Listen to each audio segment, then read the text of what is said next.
Welcome to our channel. నేను భారత్ పాకిస్తాన్ జట్ల మధ్య జరిగిన హై వోల్టేజ్ పోరు భారత అభిమానులు ఊహించిన విధంగానే ఏకపక్షంగా ముగిసింది.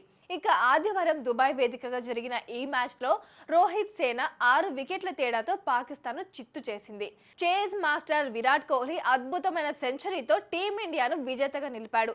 కాగా ఇక ఈ మ్యాచ్ తర్వాత నెటిజన్లు ఐఐటి బాబా అలియాస్ అభయ్ సింగ్ ను ఏకి పారేస్తున్నారు. మహా కుంభమేళాతో ఫేమస్ అయిన ఈ బాబా మ్యాచ్ కు ముందు ఒక ఇంటర్వ్యూలో భారత్ వర్సెస్ పాకిస్తాన్ మ్యాచ్ పై జోస్యం చెప్పాడు. పాకిస్తాన్ చేతిలో భారత్ ఓడిపోతుందని, ఈ మ్యాచ్ లో విరాట్ కోహ్లీ విఫలమవుతాడని ప్రెడిక్షన్ చెప్పాడు.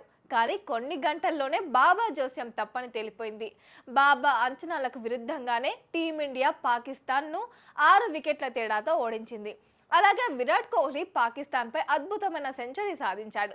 దీంతో నెటిజన్లకు టార్గెట్ గా మారాడు ఈ ఐఐటి బాబా. సోషల్ మీడియా వేదికగా అతనిని ఏకిపారుస్తున్నారు. భారత్ ఓడిపోతుందన్న ఐఐటి బాబా ఎక్కడా అంటూ ట్వీట్ల మీద ట్వీట్లు చేస్తున్నారు. అలాగే ఇలా జాతకాలు జోస్యాలు చెప్పడం మానుకోవాలని హితవు పలుకుతున్నారు నెటిజన్లు.